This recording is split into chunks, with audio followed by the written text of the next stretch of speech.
Hello friends, this is Poonam and welcome to Suvira study points. Friends, आज का हमारा topic है विकास की अवधारणा एवं अधिगम से इसका संबंध। और ये टॉपिक स्पेशली सीटेट के लिए है, यानी कि सीटेट का ऑफिशियल सिलेबस अगर आप देखते हैं तो उसका जो सीडीपी का फर्स्ट चैप्टर है वो यही है, विकास की अवधारणा एवं इसका अधिगम से संबंध। तो आज हम विकास के बारे में जानेंगे और ये अधिगम से किस प्रकार से संबंधित है इसके बारे में भी जानेंगे। तो चलिए देखते हैं कि हम इस टॉपिक से रिलेटेड क्या क्या पढ़ेंगे। हम पढ़ेंगे विकास की अवधारणा, विकास के आयाम, वृद्धि, वृद्धि एवं विकास में अंतर, वृद्धि एवं विकास को प्रभावित करने वाले कारक, वृद्धि की अवस्थाएं, अधिगम और विकास का अधिगम से संबंध। इसके अलावा हम कुछ क्वेश्चन की प्रैक्टिस भी करेंगे ताकि आप लोग ये सुनिश्चित कर सकें कि इस टॉपिक से रिलेटेड आप लोगों की जो समझ है वो कितनी विकसित हो चुकी है। तो चलिए फ्रेंड्स, शुरू करते हैं। उससे पहले अगर आप लोग चैनल पर नए हैं तो चैनल को सब्सक्राइब कर लें और वीडियो अगर पसंद आती है तो वीडियो को लाइक एंड शेयर करना ना भूलें। तो चलिए सबसे पहले जानते हैं कि विकास किसे कहते हैं, यानी कि विकास की अवधारणा। तो विकास जीवन पर्यंत चलने वाली एक निरंतर प्रक्रिया है जिसमें गुणात्मक एवं परिमाणात्मक परिवर्तन दोनों ही सम्मिलित रहते हैं। यानी कि जो विकास है वो पूरे जीवन चलता है। बच्चा जब गर्भावस्था में होता है तभी से उसका विकास शुरू हो जाता है और मृत्यु तक ये विकास चलता रहता है, जिसमें कि गुणात्मक और परिमाणात्मक दोनों ही परिवर्तन होते हैं। तो गुणात्मक की अगर बात करें तो व्यवहारिक परिवर्तन या बुद्धि का विकास होना, बौद्धिक क्षमता विकसित होना, कार्य कुशलता में वृद्धि होना, इस टाइप के जो परिवर्तन होते हैं वो गुणात्मक परिवर्तन होते हैं। और परिमाणात्मक परिवर्तन की बात करें तो जो शारीरिक चेंजेस आते हैं, यानी कि शरीर के वजन का बढ़ना या लंबाई का बढ़ना, इस तरीके के जो परिवर्तन होते हैं उन्हें हम परिमाणात्मक परिवर्तन या फिर मात्रात्मक परिवर्तन भी कहते हैं। और यानी कि किसी व्यक्ति में किसी नवीन क्षमता, आदत या आकृति विकसित होने से हुआ परिवर्तन विकास कहलाता है। तो अगर किसी भी नवीन क्षमता का विकास हो रहा है, आदत का विकास होता है या आकृति विकसित होती है तो ये सारे परिवर्तन क्या होते हैं, विकास कहलाते हैं। उसके अलावा जो विकास के अधिगम का सिद्धांत है ये रिचर्डसन सीयर्स ने दिया है। इसको एक फैक्ट के रूप में आप लोग याद रखेंगे। उसके बाद आगे देख लेते हैं विकास के आयाम। Physical development, cognitive development, social development. बात करें फिजिकल डेवलपमेंट की, यानी कि शारीरिक विकास की, तो शारीरिक विकास के अंतर्गत जैसे कि बच्चे की लंबाई का बढ़ना, उसके भार इत्यादि का बढ़ना शारीरिक विकास के अंतर्गत आएगा। कॉग्निटिव डेवलपमेंट यानी कि मानसिक विकास की बात करें तो उसका जो दिमाग है वो विकसित होगा, यानी कि उसके अंतर्गत बौद्धिक क्षमता विकसित होगी, सोचने समझने की शक्ति का विकास होगा, तर्क करने की क्षमता होगी और इसके अलावा निर्णय लेने की शक्ति विकसित होगी या फिर निर्णय लेने की क्षमता का विकास होगा, समस्या समाधान किस तरीके से करें आदि जो क्षमताएं हैं इनका विकसित होना मानसिक विकास के अंतर्गत आएगा। और सोशल डेवलपमेंट की अगर बात करें यानी कि सामाजिक विकास, तो जब एक बच्चा समाज में रहता है तो वह ये सीखता है कि किसके साथ किस तरीके से व्यवहार करना है, या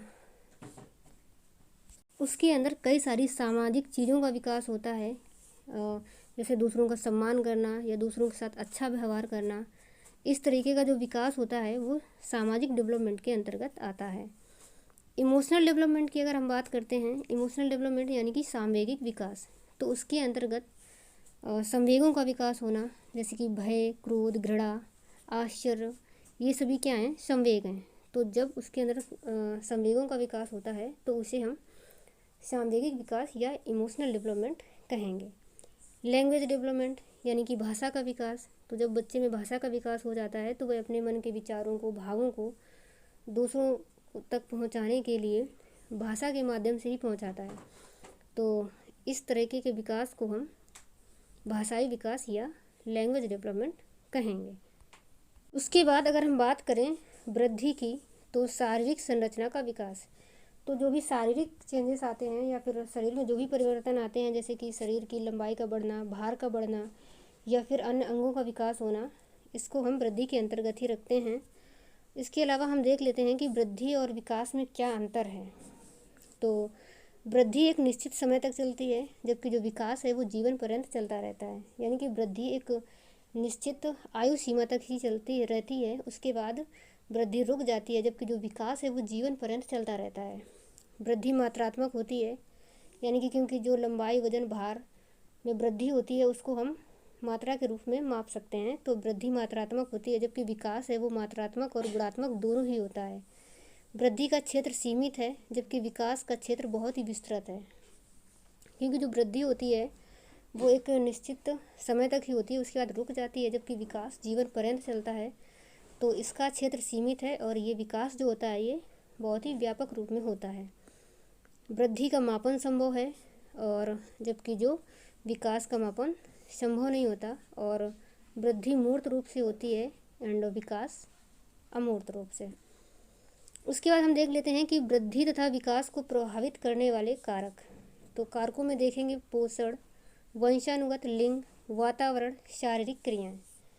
पोषण की अगर बात करें तो पोषण वृद्धि और विकास दोनों को ही प्रभावित करता है, क्योंकि पोषण अगर अच्छा नहीं है तो उसकी वृद्धि प्रभावित होगी, यानी कि जो शारीरिक परिवर्तन है या जो शरीर का विकास है वो प्रभावित होगा। और जब शरीर स्वस्थ नहीं होगा तो उसका जो भी मानसिक या सामूहिक विकास हैं वो भी अच्छे से विकसित नहीं हो पाएंगे, क्योंकि जब शरीर स्वस्थ होता है तभी मतलब मानसिक विकास भी अच्छे से होता है। तो वृद्धि और विकास दोनों को भी प्रभावित करता है पोषण, यानी कि पोषण का अच्छा होना बहुत ज़रूरी है।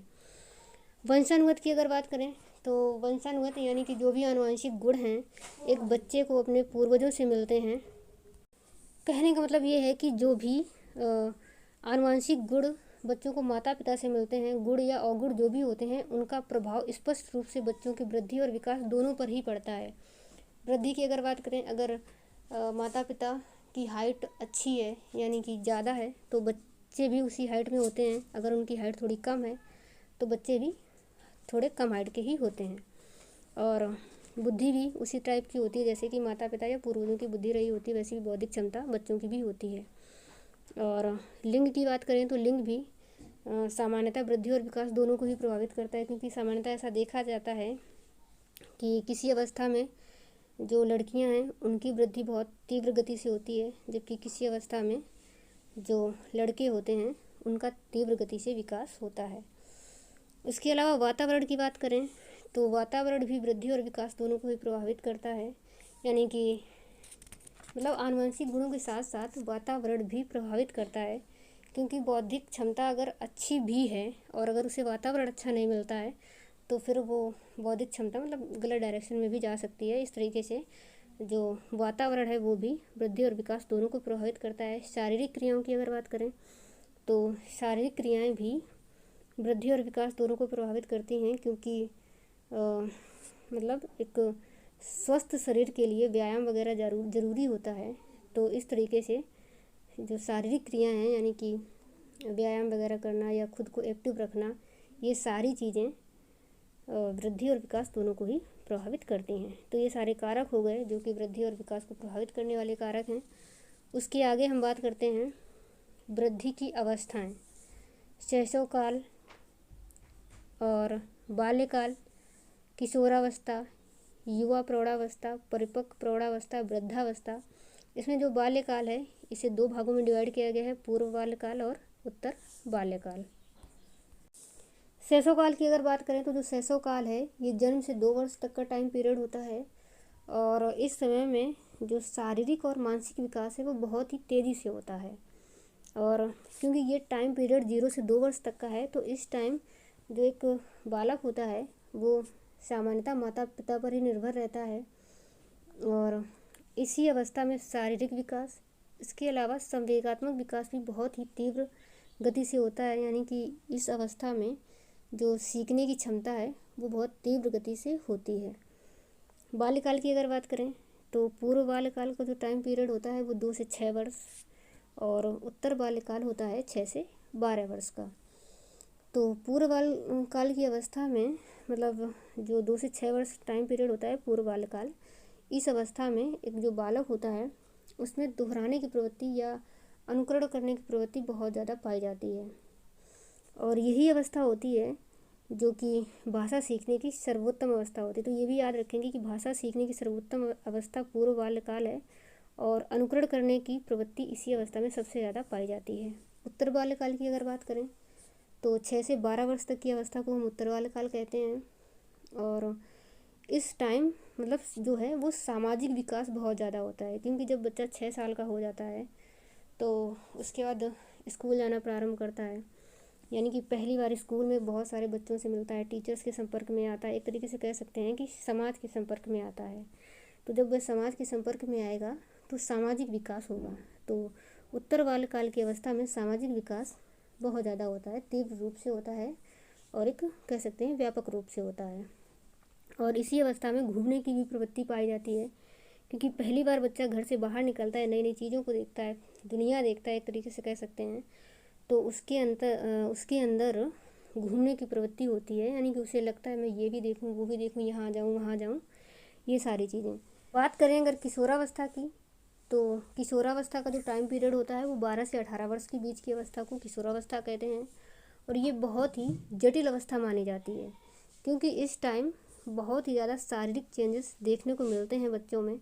इस टाइम मतलब शारीरिक वृद्धि भी होती है, और वृद्धि और भार दोनों में ही परिवर्तन होते हैं। और इसके अलावा जो मानसिक विकास है वो भी लगभग पूर्ण हो चुका होता है। तो हम ऐसा कह सकते हैं कि किशोरावस्था में शारीरिक और मानसिक विकास लगभग पूर्ण हो जाता है।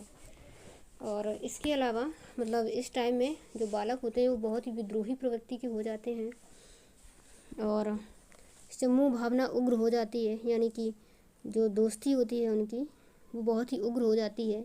इसके अलावा विषमलिंगी प्रेम की तरफ भी वो आकर्षित होते हैं। तो इसीलिए इस टाइम पीरियड को बहुत ही जटिल अवस्था माना जाता है, यानी कि ये एक ऐसी अवस्था होती है जब उन्हें एक अच्छे शिक्षक, मित्र और अभिभावकों के सही मार्गदर्शन की आवश्यकता पड़ती है।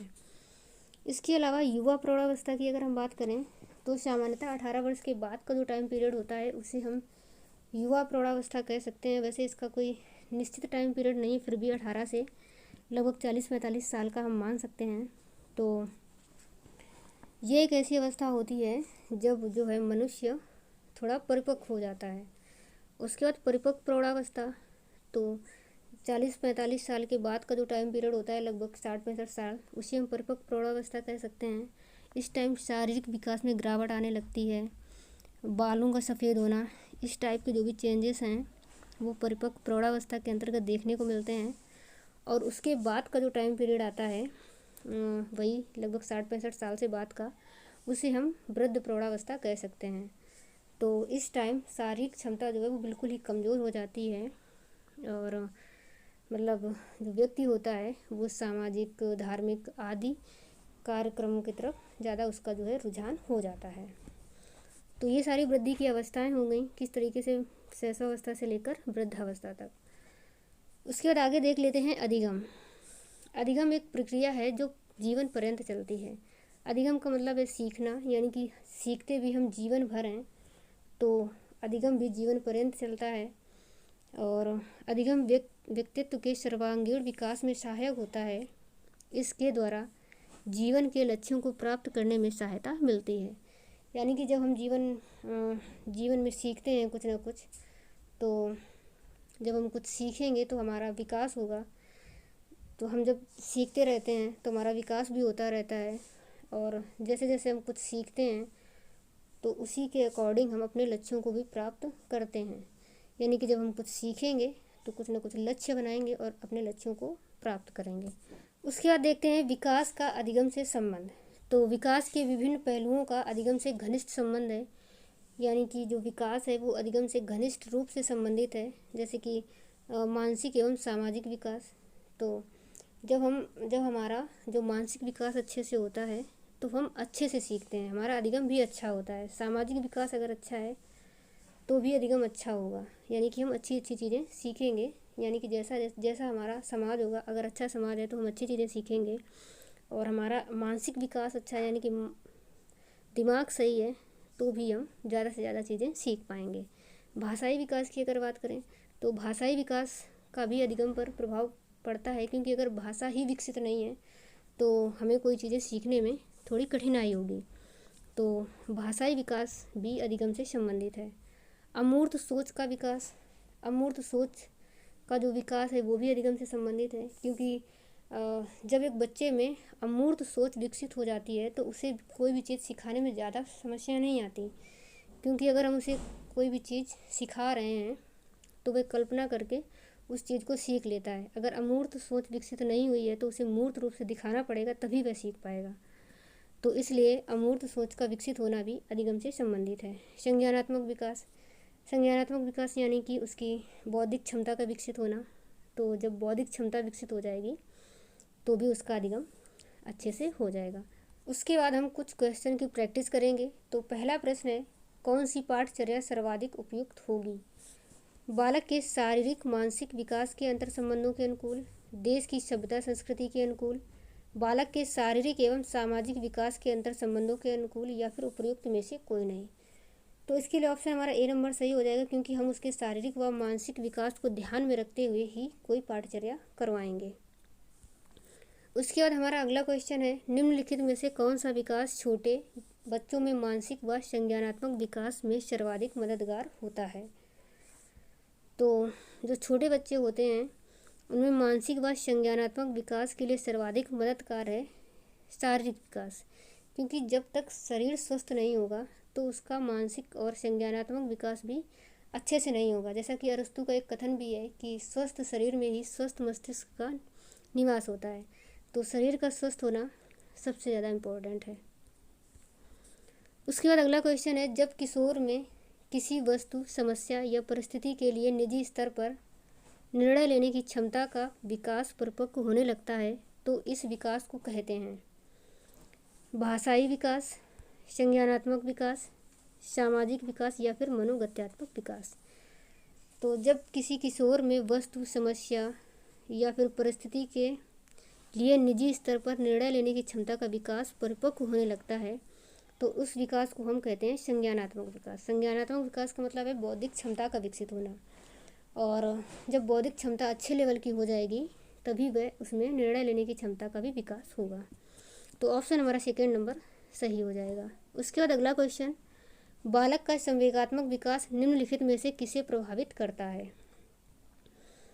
तो संवेगात्मक विकास के लिए उसका शारीरिक विकास भी जरूरी है, सामाजिक विकास और नैतिक विकास भी जरूरी है। तो ऑप्शन हमारा ये सभी सही हो जाएगा। उसके बाद अगला क्वेश्चन, निम्नलिखित में से कौन सा बालक के सामाजिक विकास को प्रभावित नहीं करता? तो बुद्धि भी प्रभावित करती है, तर्क शक्ति भी प्रभावित करती है, और भाषा प्रयोग की क्षमता भी सामाजिक विकास को प्रभावित करती है। और इसमें पूछा गया है कौन सा कारक जो है वो प्रभावित नहीं करता है। तो ऑप्शन हमारा सही हो जाएगा, उपयुक्त में से कोई नहीं।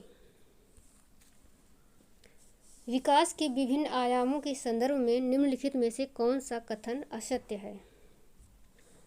यानी कि कल्पना करना, स्मरण करना, विचार करना, निरीक्षण करना, समस्या करना, निर्णय लेना इत्यादि की योग्यता संज्ञानात्मक विकास के अंतर्गत, मतलब संज्ञानात्मक विकास के फलस्वरूप ही विकसित होती है। अगला ऑप्शन है, भाषा का विकास एक प्रकार का संज्ञानात्मक विकास है। एंड इसमें क्या पूछा गया है, कौन सा कथन असत्य है?